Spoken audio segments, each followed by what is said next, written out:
Nesse momento de crise da democracia no Brasil, o jornalismo, a mídia independente, precisa estar plantada no Planalto, mas para isso ela precisa de você. Bom dia a todas, bom dia a todos. Começa agora mais um Fórum 11h30. Um Fórum 11h30 especial, especialíssimo, porque não é todos os dias que a gente tem um presidente autoproclamado da República para entrevistar. Eu estou aqui com o Zé de Abreu, o ator José de Abreu, nosso novo presidente da República, que foi recebido efusivamente no Galeão, cercado de militantes, depois foi para o Amarelinho, lá no Rio de Janeiro, no centro, ficou 4 horas tirando fotografia, selfie com os seus eleitores. Teve na Grécia esse período que se autoproclamou presidente. Esse programa está sendo gravado, então a interação não vai poder acontecer. Eu peço desculpas a todas e a todos. Zé de Abreu, bom dia, meu caro. Tudo bem contigo? Tudo bem, Robai. E você, na paz? Estamos aqui na paz. Você está no Rio de Janeiro, né? Estou no Rio de Janeiro, sim. Eu estou em Santos, então estamos de praia a praia aqui do nosso litoral sul ao litoral norte. Mó calor. Mó calor. Zé, me conta aí. Eu acho que todo mundo que nos acompanha já conhece, já teve contato com a sua autoproclamação de presidente da República.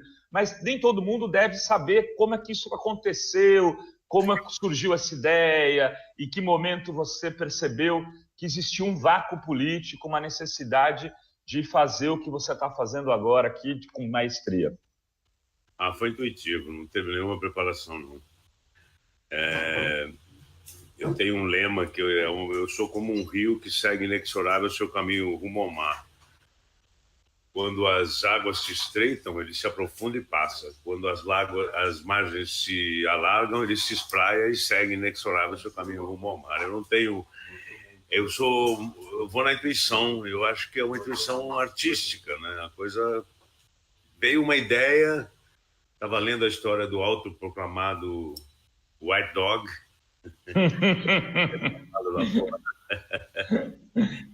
E me lembrou, não sei por que, Rovai, me lembrou aquelas ditaduras da África dos anos 50, 60, que a pessoa se autodeclarava presidente e virava um ditador por anos e tal. Uhum. E aí me deu um estalo, e aí eu comecei a postar umas coisas assim, fui dormir, no dia seguinte comecei a receber e-mails e mensagens de pessoas que eu respeito muito pela cultura, pela inteligência, tudo, dizendo: você furou o bloqueio. Houve durante a noite eu estava com o fuso horário da Grécia, né? Uhum. Eu fui dormir no dia seguinte, tava uma loucura, meu. Tinha 3 trends, um com o Zé de Abreu, outro com o José de Abreu, outro com o presidente do Brasil, uma coisa louca. Te surpreendeu? Então isso te surpreendeu muito? Me surpreendeu, claro que me surpreendeu. E me surpreendeu mais ainda essas análises de pessoas, de acadêmicos e de políticos, que foi uma intuição de aproveitar o momento onde estava todo mundo perplexo, né, com os absurdos que o presidente ilegítimo comete. E essa coisa de um artista fazer isso foi furou uma bolha. Eu não sei explicar, e não é uma coisa minha, porque como não foi pensado, articulado, foi uma coisa de intuição, ela flui através de mim, mas não é minha pessoal, não é uma viagem de ego minha. Uhum. Tem um controle sobre isso, eu me envolvo com o personagem e quem vai para o Twitter e fala é o personagem, eu tenho que acreditar nele para poder representar bem. Aliás, está tendo um pouco essa confusão, né, Zé? Porque há pessoas que ainda não perceberam que você construiu um personagem, né? Então, eu sou ator, eu sou um ator que faz política, mas eu não sou político. E inclusive querem te criticar, não no personagem, mas na figura do Zé de Abreu, né? Eu agora publiquei um post que eu acho que você irritar a direita é muito fácil, porque eles são muito... Essa direita que foi criada com o Bolsonaro, eles são muito dogmáticos, né? Quase psicóticos, né? Ontem eu li um artigo muito bom da Rita Almeida, daqui a pouco eu vejo, enfim, que fala sobre essa psicopatia nacional, né? E se o cara acredita que a Terra é plana e você convence que não é, ele perde o dogma e o dogma para ele é a vida. Então ele não vai aceitar nunca, porque se ele não perder o dogma, ele perde a vida. É uma coisa meio assim. Mas me perdi. O que eu estava falando mesmo? Não, você estava falando disso, do personagem, de encarnar o personagem que você é ator e não político. É uma coisa meio brechtiana. E a questão da direita e esquerda que você irritou a direita. Quando começa a criticar, é porque realmente eles absorveram a minha candidatura, né? A minha presidência. Porque, claro, se você não liga, você não vai para o Twitter perder tempo para discutir isso, seja a favor ou contra. Então, eu acho que irritar a direita é uma coisa muito fácil. Agora, eu estou conseguindo irritar a esquerda. Então, está se criando um debate na esquerda muito vigoroso desde ontem. E isso só fortalece a minha presidência, óbvio. Porque a esquerda só leva na brincadeira é uma coisa. Agora, a esquerda começar a discutir. E como é um jogo de humor, o limite entre a verdade, a realidade e a fantasia é muito tênue. E ele é mutante. Porque, na realidade, eu crio um personagem que é representado na vida real. É muito brechtiano, é distanciamento total. Quer dizer, não é aquela coisa de envolvimento que o Stanislavski pregava, né? De você fazer o público entrar na peça. O Brecht não. O Brecht fazia tudo para te afastar da ficção, né? Você tinha que ficar atento, distanciado da peça para poder criticar o que estava vendo. Ô Zé... Legal, super legal, acho muito feliz. Você agora está construindo um governo, né? Convidou ministros, pessoas, figuras públicas da política e da sociedade civil. Você pretende ter um passo seguinte que você já está imaginando dar em relação a isso? Começar, de fato, a fazer críticas que dialoguem com a realidade do governo Bolsonaro? Vai, no começo sim, mas agora eu acho que eu vou mudar um pouco de estratégia, porque fazendo um ano da prisão do Lula, eu acho que a primeira coisa é juntar todas as forças, entendeu? Para fazer movimentos pela soltura do Lula. E eu vou aproveitar datas que já têm marcadas para combater a reforma da Previdência. Já existe no Brasil inteiro, na sociedade organizada, certos simpósios, reuniões, debates. Eu vou tentar participar da maioria deles, entendeu? Legal. Acho que a coisa da reforma da Previdência é o primeiro mote, assim, da minha presidência. Eu acho que Lula livre e não a reforma da Previdência, que é uma coisa que está muito latente agora. Eu vou deixar o Ministério para mais tarde, para ter uma coisa mais abrangente. Ô Zé, eu posso estar falando besteira aqui, mas quando você encarnou o personagem e saiu da política tradicional para discutir isso com humor, me lembrou um pouco também, com todas as comilhas, como dizem os latinos, né? Todas as aspas, o Beppe Grillo na Itália com o Movimento Cinco Estrelas, que começou numa caravana de humor, numa crítica política tradicional. Terceira força política da Itália hoje. E acabou se tornando... Ele foi para a direita, né? Foi para a direita. Mas ele começou fazendo essa coisa. Está faltando humor no debate político brasileiro também, Zé? Olha, eu acho que quando a gente... Na época do Lula, o Lula tinha um certo humor, né? Como presidente. O Lula tinha aquele jeitão bem popular dele e tal, que eu acho que era muito agradável, né? Conviver com aquele presidente, né? A Dilma era mais fechadona e tal, mas agora eu acho que ele é um mandato de uma pessoa para baixo, né? É um espírito inferior. Isso vai precisar de muita reencarnação. Porque você vê, o baixo astral, se fala de tortura, de morte, de idolatrar pedófilo, assassino, estuprador de crianças de 12 a 15 anos, né? Tem vídeo nos Estados Unidos sobre o Stroessner. ele tinha uma equipe de pessoas que ia para a zona rural para raptar essas crianças de 12 a 15 anos para que ele estuprasse. E aí vai Bolsonaro e diz que ele foi um estadista. Quer dizer, é um negócio, ele transformou o exército do Paraguai. O Paraguai nunca produziu nada, era o maior exportador de um monte de coisa. Que era, o contrabando era feito por exército, é uma coisa de louco, né? Ele fala mal ele não gosta do gay que enfia o dedo no seu próprio ânus, mas ele gosta do Ustra que enfiava ratos nas vaginas das mulheres torturadas. E esse baixo astral, contra esse baixo astral, nós temos que dar um banho de amor, de paz, de humor, sabe? Agora a TL está cheia de coraçãozinho vermelho, é o Paz, é o partido da... Você criou um partido. Alternativo da zoeira. Alternativo porque vai realmente fazer política alternativa. E da zoeira porque tem o lado zoeirístico da coisa. E você lançou ontem o Paz, né? Agora no domingo de manhã, que é o Dia da Paz. E nesse domingo de manhã, que a gente está gravando essa entrevista, como eu disse no início, eu até te falei antes de a gente começar aqui, você acaba de ser reconhecido pelo autoproclamado presidente francês, que acaba de ser autoproclamado presidente francês, Frédéric Paget, que é um jornalista, um ator, um humorista, que ele tem uma coluna de humor lá no jornal francês, e ele se autoproclamou presidente francês, tem uma foto dele, depois eu vou colocar na edição para as pessoas verem, já com a faixa da presidência da República Francesa, e como primeira medida, Zé, ele reconhece você como legítimo presidente do Brasil. Que maravilha, olha, o reconhecimento internacional está pintando. É do Canal da Santé, né? Você imaginava que isso fosse chegar a esse ponto? Quer dizer, está rompendo fronteiras, né, Zé? Na França agora tem um presidente autoproclamado que te reconhece. Parece que tem mais dois, o Peru e Bolívia, alguma coisa assim. E aí, você pretende chamar o encontro dos autoproclamados presidentes?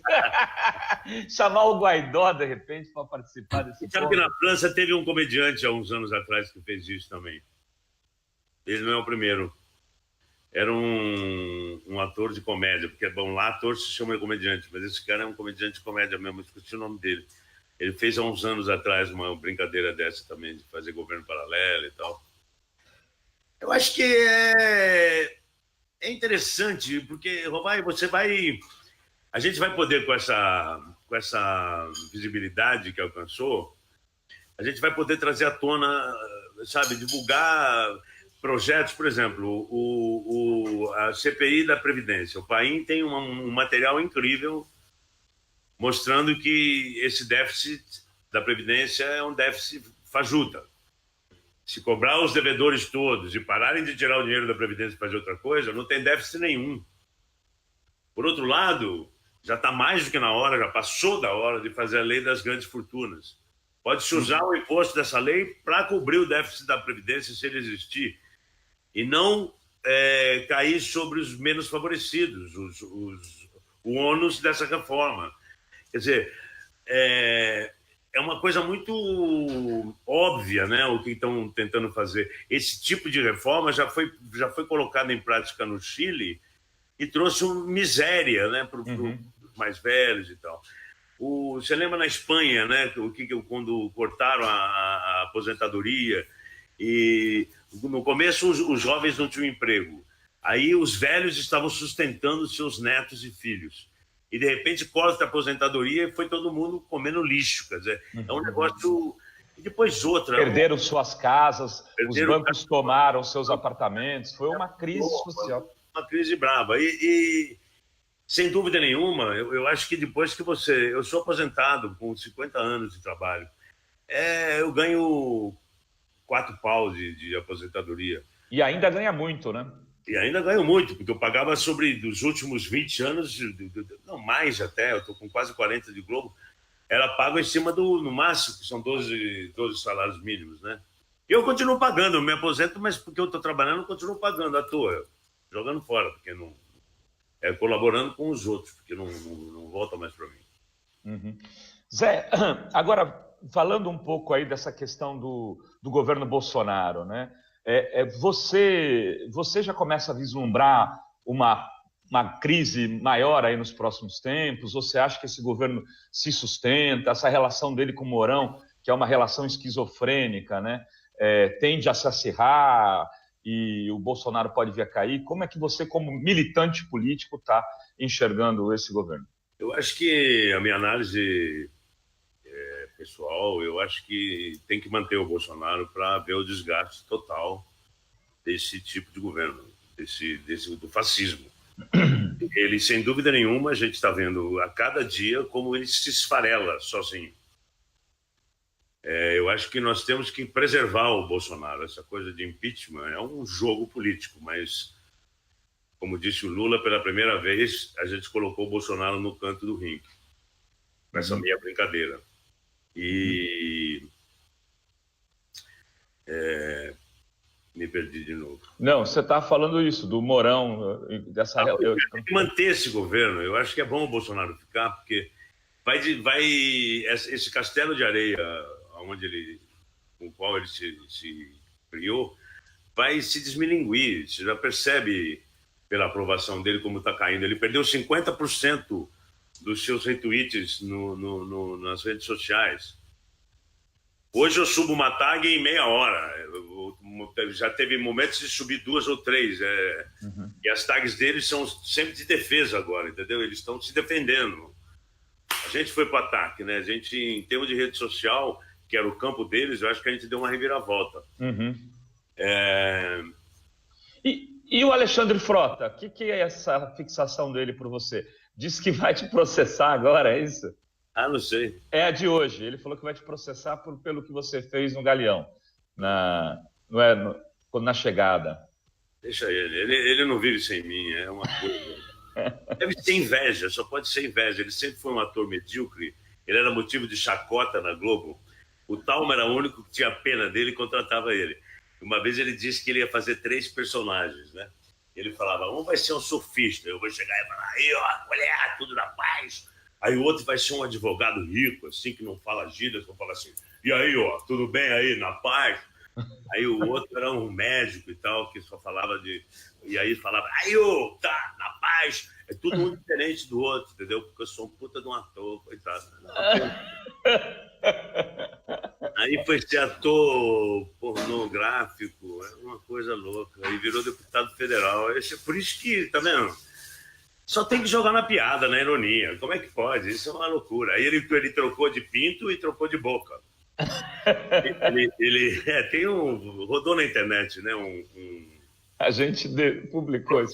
Então, aquele processo que ele briga com a Bradesco Saúde, porque a Bradesco queria dar um pinto velho e ele queria um pinto eletrônico. E provou que estava broxa para o Bradesco. Ô Zé, agora que... Só no Brasil, né, que tem o ator pornô broxa. É uma coisa... Oh, meu Deus do céu. E que vira deputado, né? Federal. E que vira deputado. Houve uma desqualificação total da política. Você não teme que, às vezes, a gente... eu estou fazendo aqui o advogado-diabo porque tem essa crítica na internet, né? Que tem gente dizendo da esquerda que a gente pode estar entrando nessa história de desmoralização da política a partir dessa autoproclamação, da visibilidade que você está tendo. É uma análise muito primária. Para com isso. A política se faz de 1000 maneiras. Tudo que se faz é política. Qualquer gesto seu, até o não gesto, é uma atitude política de omissão. Né? Não há. Isso eu acho que todos os caminhos são válidos. O fato é que ele sentiu e ele me responde, cara. Ele falou para Daniela, vai falar com o José de Abreu, ele é o teu presidente. Ele me reconhece, ele fala que o meteoro... Ele me responde, é uma coisa louca. O Bolsonaro, né, te responde. Bolsonaro, o presidente da República. É um negócio... E o Alexandre Frota foi o primeiro. Ele me botou nos anais do Congresso. Sem nenhum trocadilho. Claro, ele fez um discurso contra mim, ele reconhece e botou deu um ar oficial à minha presidência. Então, Zé... É muito bom você brincar com ironia com esse tipo de gente, porque eles são a própria piada, entendeu? É só você jogar uma luz, ela acendeu o holofote. Então, Zé, os teus próximos passos serão se engajar na luta pela reforma da Previdência e na questão do Lula livre. Você vai visitar o Lula nos próximos dias? Eu fiquei sabendo disso. Sim, é uma coisa que nós estamos pensando o melhor caminho. Qual é o melhor caminho? Tá. E o engajamento na campanha do Lula livre se dará como? Eu vou participar de tudo que eu puder. Dos atos que puderem pelo Brasil. Zé, relação Venezuela, já que toda essa brincadeira começou lá... Deixa eu te falar. Eu acho que pela experiência que eu tive no Amarelinho anteontem, eu acho que eu posso ajudar a movimentar essas manifestações, sabe? De uma maneira de aumentar o leque de participações. Eu tenho a impressão que sim, por causa dessa coisa de eu ser ator, conhecido, bela, mistura com a piada, com a brincadeira. Quem é esse presidente? É o ator, é o personagem, o que é? O fato é que eu fiquei 4 horas sentado numa mesa no Amarelinho, tirando fotografia sem parar. E era um movimento de pessoas de boa cabeça. Não era um público de novela, pelo contrário. Um público que vinha falar dessa brincadeira séria de me proclamar presidente. E para a gente ir finalizando, Zé, essa brincadeira toda começou por conta do Guaidó se autoproclamar presidente da Venezuela. Você está preocupado com o que está acontecendo lá? Você tem tido informações do... Sim, mas não tenho tido informações. Eu nunca gostei muito de política exterior. Eu me preocupo de uma maneira menos engajada, talvez, do que eu gostaria, mas eu não gosto muito de política internacional. Eu gosto de política nacional, como eu não gosto de estadual, principalmente morando aqui no Rio. Quando eu cheguei aqui em 80, me disseram: gente do bem não se mete na política no Rio de Janeiro. Era uma coisa meio assim. Até que veio o Brizola e foi aquela lavada, né? Um cara do Sul chega aqui e ganha, porque realmente não tinha. A política aqui sempre foi uma coisa meio envolvida com dinheiro, sabe, teve sempre uma coisa meio fora do padrão brasileiro. Embora a política no Brasil inteiro fosse uma cagada, mas aqui no Rio tinha uma coisa mais podre do que no resto do Brasil. E deu no que deu, né? Deu no Cabral, deu nesse vídeo, deu nessa loucura que nós estamos vivendo. Então, com a Venezuela, você também não tem tido muita relação lá? Não, nenhuma relação.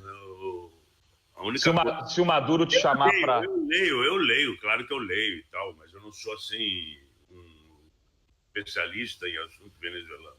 Não, mas a pergunta que eu ia te fazer é: se eles te convidarem para receberem o autoproclamado presidente do Brasil, você irá lá? Desde que eu seja recebido como José de Abreu e não como presidente do República, sim. Porque senão eu tô aí, vira o Guaidó fez isso, né? Pois é. Isso é um desrespeito à ONU. Procura um vídeo, Rovai, da Casa Branca, é em espanhol, tem legendas em espanhol. Na Casa Branca, o porta-voz do Trump faz uma entrevista coletiva e meio que exige que os jornalistas não digam presidente autoproclamado, digam presidente alternativo. Aí o jornalista fala: isso é uma piada. O senhor diz que tem 50 países, a ONU tem 180, 50 não é nada. Então não tem essa de que é reconhecido picas, entendeu? Porque acaba com essa história. É autoproclamado e fim. Não tem... Agora, eu não posso... É óbvio que o Maduro não vai me receber lá com ordem. Só o Bolsonaro faz um absurdo desse, né, porra? Não, e paga... Recebeu médio, porque parece que não tinha os dragões, e tinha que ter os dragões da independência marchando ao lado... E aí os militares não quiseram, e aí fizeram uma média, né? Entre a recepção oficial e a não oficial. Mas botaram ele num hotel presidencial à custa do nosso dinheiro, né? Gastaram uma fortuna. Assim como foi quase 7 pau para preparar a coletiva de Davos, e ele não foi, jogou 7 pau fora. E mais o cartão corporativo, né? Que era um escândalo no tempo do PT, que estourou já. Ultrapassou 16% a mais do que em dezembro. Zé, um recado final aí para os nossos internautas da Fórum. O que você pensa no futuro? Enfim. Vamos levar a brincadeira a sério.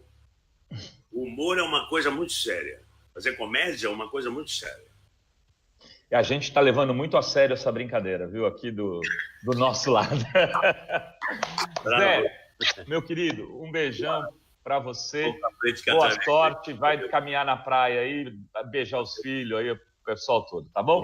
Cafezinho preto, vai. Valeu, tudo de bom, meu amigo. Até. Se você ainda não é inscrito no canal da Fórum, aproveite e faça isso. Basta se inscrever, mas não esqueça de apertar o sininho que fica aí em cima, porque assim você recebe as notificações. Siga o canal da Fórum no YouTube.